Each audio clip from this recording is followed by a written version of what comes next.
यज्ञ कुंड समिधा सम हम जले।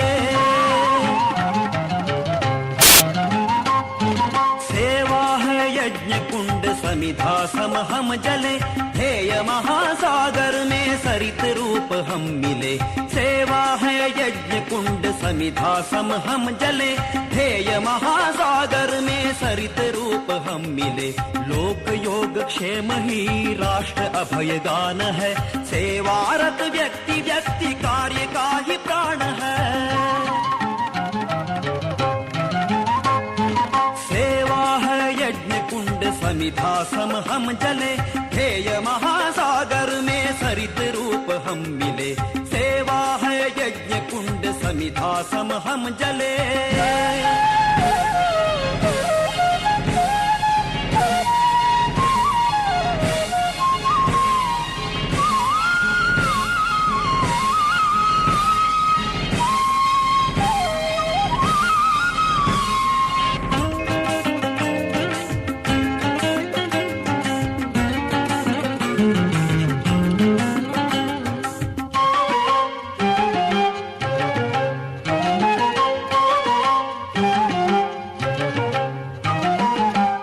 नीच भेद भूल एक हम सभी रहे, सहज बंधु भाव हो राग द्वेष न रहे। उच्च नीच भेद भूल एक हम सभी रहे, सहज बंधु भाव हो राग द्वेष न रहे। सर्वदिक प्रकाश हो, सर्वदिक प्रकाश हो, ज्ञान दीप बाल दो। चरण शीघ्र दृढ़ बढ़े, ध्येय शिखर हम चढ़े। सेवा है यज्ञ कुंड समिधा सम हम जले, ध्येय। मोहता कॉलेज की ऑनलाइन पाठशाला में आपका हार्दिक स्वागत है। तो नए साल की सभी को हार्दिक शुभकामनाएं। आज हम जो टॉपिक पढ़ने वाले हैं, जो विभिन्न प्रतियोगी परीक्षाओं के अंदर भी इम्पोर्टेंट है उतना ही जितना BA part first, second, third और एमए के अंदर भी ये टॉपिक यानी लगता है। और ये हमारे सामाजिक सरोकार से भी जुड़ा हुआ है। टॉपिक है सतत पोषणीय विकास, सस्टेनेबल डेवलपमेंट। है क्या सतत पोषणीय विकास, किसे कहते हैं, इससे संबंधित ये सिद्धांत है या कॉन्सेप्ट है, कब आया और किस किस का इसमें योगदान है, और इससे संबंधित विश्व स्तर पर और भारत स्तर पर जो किए गए प्रयास हैं उन पर भी डिस्कस करेंगे। इसके अलावा हम उसमें क्या योगदान दे सकते हैं तो उस पर भी डिस्कस करेंगे। इसके अलावा विभिन्न प्रतियोगी परीक्षाओं में आने वाले जो प्रश्न हैं उन प्रश्नों का भी विस्तार से अध्ययन करेंगे। तो देखिए 1970 का दशक है, 1960 से 1970 के दशक के अंदर क्या है, यानी पर्यावरण पर मनुष्य का हद से बड़ा औद्योगिकरण, नगरीकरण के परिणाम स्वरूप क्या है, पर्यावरण में अवनयन होने लग गया था। तो इसकी तरफ यानी वैज्ञानिकों, पर्यावरणविदों का ध्यान गया। और इसी संदर्भ में क्या है 1968 के अंदर एक भूगोलवेत्ता हुए हैं मिडोज, और उससे पूर्व यानी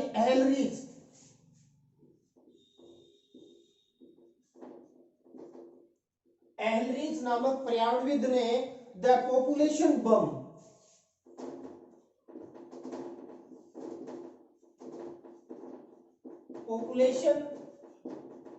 नामक अपनी पुस्तक के अंदर है, यानी बढ़ती जनसंख्या और हमारे पर्यावरण पर उसके विपरीत प्रभाव पर विस्तार से प्रकाश डाला। और इसी संदर्भ में 1972 के अंदर क्या है, ए लिमिट टू ग्रोथ नामक पुस्तक मेडोज व उनके अन्य साथियों के द्वारा यह पुस्तक लिखी गई, जिसमें यानी विकास का स्तर क्या रखा जाए, जिसमें हमारा जो पर्यावरण है, हमारा जो पारिस्थितिकी तंत्र है वो भी विकृत न हो, और इसके अलावा हमारे पर्यावरण के अंदर विभिन्न प्रकार के घटक हैं उनकी तरफ इन दोनों पुस्तकों ने ध्यान दिया। तो ये कंपटीशन में पुस्तक पूछा जाता है कि द पॉपुलेशन बम किसकी पुस्तक है? यह है एहलरीज की पुस्तक है जो उन्होंने 1968 में लिखी। इसके अलावा यानी द लिमिट टू ग्रोथ,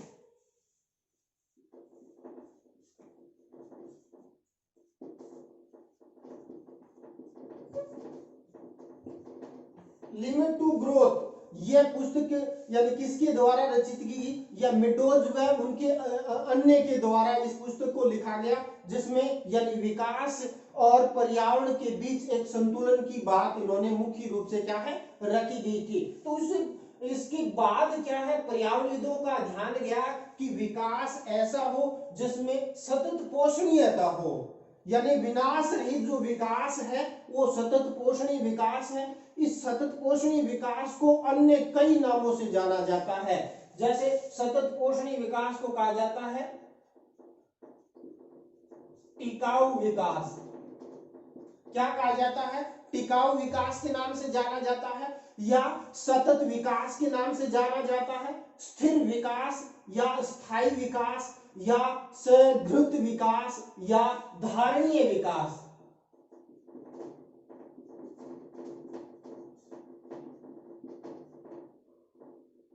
तो टिकाऊ विकास, धारणीय विकास, सतत विकास, स्थिर विकास और स्थायी विकास, धारणीय विकास या इसको सपोषणीय विकास के नाम से भी क्या है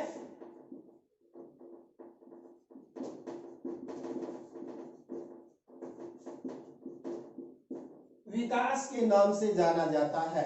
तो ये जो सतत पोषणीय विकास है इसका जो कॉन्सेप्ट दिया सर्वप्रथम यानी 1987 के अंदर यानी ब्रेटलैंड रिपोर्ट आई थी यूएनओ की, और उसमें मुख्य रूप से क्या पर्यावरण विकास और पर विश्व आयोग ने यह ब्रेटलैंड रिपोर्ट यानी 1987 के अंदर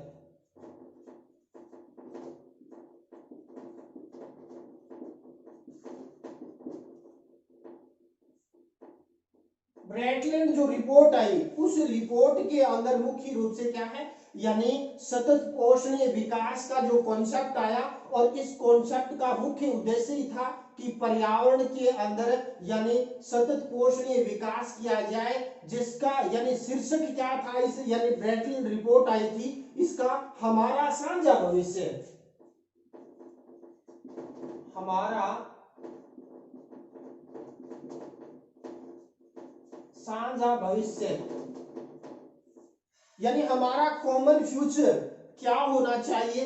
क्या एक विकास ही यानी किसी देश का पैमाना है, या उसकी प्रसन्नता सूचकांक, या जो अन्य घटक हैं जो हमारे पारिस्थितिकी तंत्र के विभिन्न घटक है उसमें समायोजन या उसमें संतुलन। हमारी संस्कृति ही वसुधैव कुटुंबकम की है, यानी सभी का विकास हो और सभी साथ यानी चले। तो वसुधैव कुटुंबकम की जो भावना है को जागृत करने वाला यानी ये कॉन्सेप्ट है सतत पोषणीय विकास। और इसके अंदर यानी इसके अंदर जो ब्रेटलैंड रिपोर्ट थी जिसमें यानी एक शीर्षक रखा गया हमारा साझा भविष्य, उसके अंदर यानी सतत पोषणीय विकास को विस्तार से परिभाषित किया गया कि इसका मुख्य उद्देश्य क्या है कि भावी पीढ़ी के हितों को क्या बिना नुकसान पहुंचाए वर्तमान समाज की आवश्यकताओं की पूर्ति करना ही सतत टिकाऊ विकास है।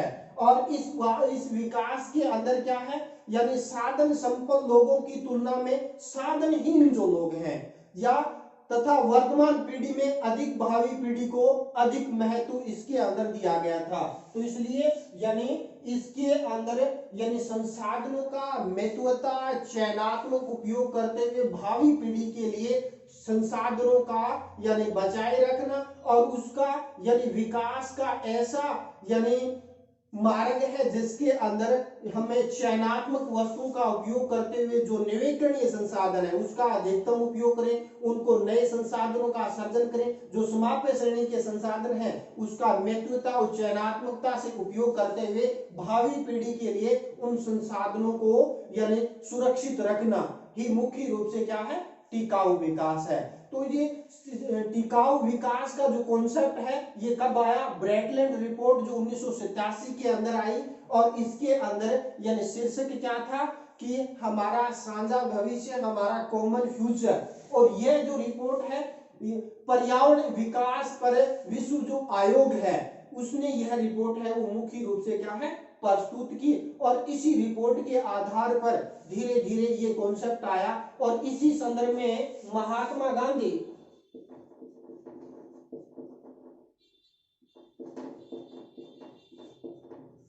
जो महात्मा गांधी है उन्होंने भी क्या है यानी इस रिपोर्ट के बारे में यानी अपने विचार है उसी समय प्रस्तुत कर दिए थे कि टिकाऊ विकास है क्या।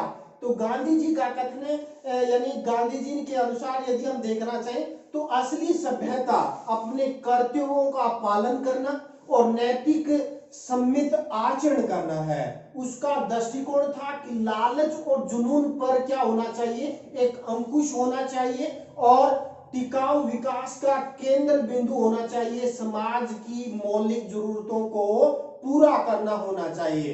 तो इस अर्थ में यानी उसकी जो यानी गांधी जी ने अपने जो हिंद स्वराज्य में टिकाऊ विकास की धारणा को यानी सतत रूप से क्या है आगे बढ़ाया।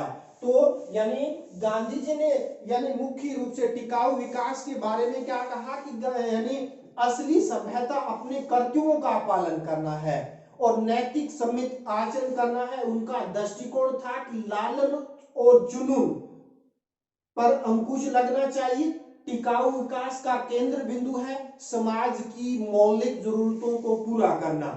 तथा इस अर्थ में उनकी पुस्तक यानी उसका पुस्तक हिंदू स्वराज्य में टिकाऊ विकास की धारणा को यानी उन्होंने इसमें अपना घोषणा पत्र भी दिया। उन्होंने कहा कि मनुष्य के लिए यानी प्रकृति ने सब कुछ दिया है लेकिन उसके अतिदोहन यदि करेगा तो उसका नकारात्मक इफेक्ट देखने को मिलेगा। और वर्तमान में जो अनेक यानी संक्रामक रोग फैल रहे हैं जैसे कोरोना में कहीं न कहीं मनुष्य की जो उपभोक्तावादी संस्कृति है ये वो मुख्य रूप से यहाँ निकल के आ रही है। तो हमें सम्मित रूप से उपयोग करना होगा। और इसके संदर्भ में कई मुख्य रूप से एक सम्मेलन भी हुए, कई विश्व स्तर पर कई प्रयास हुए, उन प्रयासों पर भी डिस्कस करेंगे। तो यानी सतत विकास का जो सहस्त्राब्दी विकास लक्ष्य रखे गए थे जो 2015 में सतत विकास लक्ष्य रखा गया था उसके उस संदर्भ में हमारे वर्तमान प्रधानमंत्री नरेंद्र मोदी जी ने भी एजेंडा 21 के एजेंडा यानी 2030 के अंदर जो 17 प्रमुख और 169 गौण लक्ष्य रखे गए थे उसके संदर्भ में उन्होंने कहा था कि एजेंडा 2030 के पीछे हमारी सोच जितनी ऊंची है हमारा लक्ष्य उतना ही यानी क्या होगा समुच्चय होगा। उनमें समस्याओं के प्रति प्राथमिकता दी गई है जो पिछले कई दशकों से अनसुलझी जो समस्याएं हैं उन समस्याओं के प्रति हमारा यानी एक सकारात्मक दृष्टिकोण है वो होना चाहिए। तो इस प्रकार सतत पोषणीय विकास यानी टिकाऊ विकास है जिसमें क्या होता है कि संसाधनों का चयनात्मक प्रयोग किया जाता है, भावी पीढ़ी के हितों को बिना नुकसान पहुंचाए वर्तमान समाज की आवश्यकताओं की पूर्ति करना ही सतत टिकाऊ विकास कहलाता है। और टिकाऊ विकास में संसाधन को मुख्य रूप से न केवल संपन्न लोगों की तुलना में जो साधनहीन लोग हैं या जो वर्तमान पीढ़ी में अधिक से अधिक भावी पीढ़ी को अधिक महत्व देता है। सतत पोषणीय विकास जो पाश्चात्य संस्कृति है जिसमें उपभोक्तावादी संस्कृति है वो इस पोषणीय विकास को टुकड़ाघात करती है और वर्तमान पूंजीवादी अर्थव्यवस्था है वो कहीं न कहीं सतत पोषणीय विकास में एक अवरोधक का कार्य करती है। तो सतत विकास के जो सम्मेलन की बात करते हैं सतत विकास सम्मेलन या जो कार्यक्रम हुए इस संदर्भ में से पूर्व हम थोड़ा सा इसके बारे में डिस्कस कर लेते हैं कि सतत विकास यानी जो ये कॉन्सेप्ट आया इस कॉन्सेप्ट के अंदर यानी ये विकास की संकल्पना का मुख्य उद्देश्य क्या है यानी सतत पोषणीय विकास की जो संकल्पना है सतत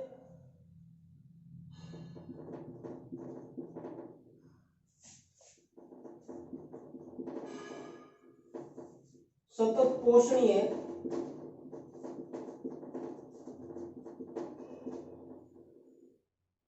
का संकल्प या कॉन्सेप्ट की हम थोड़ा सा बात करते हैं। विकास का संकल्पना है क्या, इसकी संकल्पना क्या, तो इसके बारे में यदि हम थोड़ा सा डिस्कस करें तो इस सतत पोषणीय विकास के अंदर यानी कम अवधि में यह विकास प्राप्त नहीं किया जा सकता। ऐसा नहीं 2 4 5 7 10 सालों में वो लक्ष्य प्राप्त किए जा सकते। तो सतत पोषणीय विकास है, इसकी अवधि यानी कम अवधि में प्राप्त नहीं किया जा सकता। दूसरा, यह प्रकृति को मानव के लिए धरती माँ की कोख मानता है, यानी हमारी धरती वसुदेव कुटुंबकम की भावना से प्रेरित होकर प्रकृति को मानव के लिए धरती माँ के रूप में संबोधित किया गया। इसमें इसकी पैठ संतुलित तथा एकीकृत है, और इसका जो ध्येय की बात करते हैं तो एक है परंतु मार्ग इसके अंदर भिन्न भिन्न है। जैसे हम परंपरागत जो सोर्स है कोयला है, पेट्रोलियम, इसका उपयोग कम करें, गैर परंपरागत ऊर्जा के सोर्स है उसका उपयोग हमें मुख्य रूप से कम करें। खेती के अंदर जैविक खेती को प्रोत्साहन दें और केमिकल युक्त खाद का प्रयोग कम, यानी अलग अलग सोर्स हैं लेकिन मार्ग एक है, और यह समानता व न्याय पर आधारित है ये सतत पोषणीय विकास की संकल्पना। और इसमें सभी व्यक्ति भाग लेते हैं, जो गरीब से लेकर यानी मध्यम और उच्च वर्ग के सभी का यानी इसके अंदर सतत पोषणीय विकास के अंदर महत्व होता है, और सभी मिलकर ही इस सतत पोषणीय विकास के कॉन्सेप्ट को आगे बढ़ाते हैं। अब हम बात करते हैं सतत पोषणीय विकास की जो सम्मेलन हुए, सतत विकास सम्मेलन या कार्यक्रम की बात करते हैं तो देखिए 1987 के अंदर जो आवर कॉमन फ्यूचर में जो उठाए गए जो मुद्दे थे उसको यानी सर्वप्रथम एक सम्मेलन हुआ था पृथ्वी सम्मेलन, यानी प्रथम जो पृथ्वी सम्मेलन था 1992 में रियो दी जेनेरियो के अंदर मुख्य रूप से क्या है यह सम्मेलन आयोजित है वो किया गया था, और इसके अंदर पर्यावरण के प्रति जागरूकता लाने के लिए यानी लगभग 178 देशों ने इस सम्मेलन के अंदर भाग लिया था, और इसमें एक कार्यक्रम अपनाया गया था, कार्यक्रम 21 या एजेंडा 21 क्या है। और ये यानी कई कंपटीशन एग्जामों में इससे संबंधित प्रश्न पूछा जाता है। अपने बीए पार्ट फर्स्ट में पर्यावरण संसाधन में पर्यावरण लगता है, उसके अंदर भी ये यानी प्रश्न पूछा गया है। इसके अलावा एमए के अंदर भी ये पर्यावरण भूगोल के अंदर प्रश्न आ चुका है। तो एजेंडा 21 क्या है, तो यानी यह प्रथम जो पृथ्वी सम्मेलन था उसके अंदर 4 खंडों और 800 पृष्ठों की एक रिपोर्ट थी, और इस रिपोर्ट के अंदर क्या हुआ 21वीं सदी के अंदर पृथ्वी को कैसे हरा भरा बनाने से संबंधित यह रिपोर्ट थी, और इस रिपोर्ट के अंदर पर्यावरण की विभिन्न समस्याओं तथा सतत विकास संबंधित समस्याओं के समाधान पर प्रकाश डाला गया था। तो यह है एजेंडा 21। तो एजेंडा 21 विश्व पृथ्वी सम्मेलन के अंदर जो 178 देशों ने जो भाग लिया उसके अंदर यानी एक रिपोर्ट आई, 4 खंड 800 पृष्ठ थे, और इसमें क्या है 21वीं सदी के अंदर पृथ्वी को कैसे हरा भरा बनाया जाए, और उसमें पर्यावरण के विभिन्न समस्याओं तथा सतत विकास से संबंधित समस्याओं के समाधान से संबंधित एक रिपोर्ट थी एजेंडा 21। तो ये कार्यक्रम आयोजित किया गया। इसके अलावा पृथ्वी सम्मेलन 2 जोहान्सबर्ग के अंदर यानी इससे पूर्व 1997 के अंदर पृथ्वी सम्मेलन द्वितीय का आयोजन किया गया। इसके अलावा 2002 के अंदर जोहान्सबर्ग में टिकाऊ विकास पर विश्व शिखर सम्मेलन का आयोजन किया गया, और इस विश्व शिखर सम्मेलन में यानी 5 महत्वपूर्ण बिंदुओं जिसमें जल ऊर्जा की बात की गई थी, अच्छे स्वास्थ्य, कृषि, जैव विविधता पर यानी विशेष जोर इसके अंदर यानी दिया गया था। जोहान्सबर्ग के अंदर यानी टिकाऊ विकास का जो सम्मेलन हुआ था। इसके अलावा यदि हम देखना चाहें तो यानी 2012 में मैक्स यानी मुख्य रूप से रियो 20 सम्मेलन ब्राजील के रियो दी जेनेरियो की 20 साल होने के यानी विश्व पृथ्वी सम्मेलन के 20 साल के उपलक्ष्य के अंदर यानी यह सम्मेलन का आयोजित है वो किया गया था। और इसका जो शीर्षक रखा गया था वो द फ्यूचर वी वांट, यानी हमारा फ्यूचर क्या चाहता है उस पर यानी मुख्य रूप से एक रिपोर्ट है वो यानी प्रस्तुत है वो की गई थी। इसके अलावा हम बात करते हैं सतत पोषणीय विकास को लेकर सहस्त्रित आवधि विकास लक्ष्य रखे गए थे, तो यानी मुख्य रूप से उसमें 15 लक्ष्य रखे गए और उन लक्ष्यों के अंदर कई महत्वपूर्ण बिंदुओं को रखा गया था। इसके अलावा यदि हम बात करते हैं सितंबर 2015 में जो पेरिस शिखर सम्मेलन था उसमें सतत विकास के यानी 17 तो प्रमुख लक्ष्य, 17 प्रमुख और 169 गौण लक्ष्य 2015 से 2030 तक यानी ये लक्ष्य रखे गए थे। और इसके अंदर यानी जो सम्मेलन हुआ उसमें 17 प्रमुख 169 जो सहायक लक्ष्यों को 2030 के एजेंडा में सतत विकास यानी के लक्ष्य इसके अंदर रखे गए थे। और इस सतत विकास के अंदर यानी प्रमुख रूप से यानी बात करते हैं कि कौन कौन से महत्वपूर्ण बिंदुओं पर प्रकाश डाला गया, तो इसके अंदर प्रमुख रूप से यानी रखा गया था कि विश्व के अंदर यानी गरीबी को शून्य करना, यानी गरीबी जिसे यूएनओ बताया $1.25 यानी प्रति व्यक्ति यदि कम कमाता है तो वो गरीबी यानी चरम गरीबी की सीमा है, तो उसको यानी प्राप्त करना। इसके अलावा यानी खाद्यान्न सुरक्षा, भूखमरी, कुपोषणता के पर भी विकास डाला गया। इसके अलावा यानी जो टिकाऊ कृषि है, यानी कृषि के अंदर पेस्टिसाइडों के डालने के कारण यानी कृषि अनुर्वरक, बंजर, ऊसर या अनुत्पादक हो रही है, तो उसको टिकाऊ कृषि किस प्रकार किया जाए, उसके लिए क्या क्या कार्य योजनाएं अपनाई जाए, उसको भी इसके अंदर लक्ष्य के अंदर रखा गया। इसके अलावा उत्तम स्वास्थ्य एवं खुशहाली भी सतत विकास है, यानी विकास लक्ष्य जो 2030 तक प्राप्त करने उसके अंदर प्रमुख रूप से ये लक्ष्य भी उत्तम स्वास्थ्य की प्राप्ति और खुशहाली कैसे लाई जाए। इसके अलावा ये जो रिपोर्ट थी इसके अंदर यानी कई संक्रामक रोग हैं, चाहे वो क्या है, मलेरिया हो, हेपेटाइटिस हो या एड्स या विभिन्न प्रकार की उष्णकटिबंधीय क्षेत्रों में जो संक्रामक रोग हैं या वायरस जनित रोग है, जैसे वर्तमान में कोरोना है, तो ऐसी संक्रामक रोग यानी नए फैले तो उसके प्रति भी यानी इसके अंदर लक्ष्य रखा गया कि 2030 तक इनको समाप्त है वो किया जाए। इसके अलावा निःशुल्क अनिवार्य एवं गुणवत्ता युक्त शिक्षा पर भी विशेष जोर डाला गया कि 2030 तक यानी विश्व के जो 193 देशों ने इस सम्मेलन में भाग लिया, उन्होंने संकल्प लिया कि 2030 तक यानी निःशुल्क अनिवार्य और गुणवत्ता युक्त शिक्षा है वो 2030 तक प्राप्त कर सकते हैं यानी प्राप्त करनी है। इसके अलावा जो बाल विवाह है या भ्रूण हत्या है, बलात्कार जैसे को यानी सामाजिक समस्याएं उनको 2030 तक पूर्णतः समाप्त किया जाने का लक्ष्य इसके अंदर रखा गया। इसके अलावा यदि हम बात करते हैं सस्ती व प्रदूषण मुक्त ऊर्जा को प्राप्त करने का लक्ष्य भी सतत विकास लक्ष्य यानी 2017 के अंदर इसके अंदर रखे गए थे।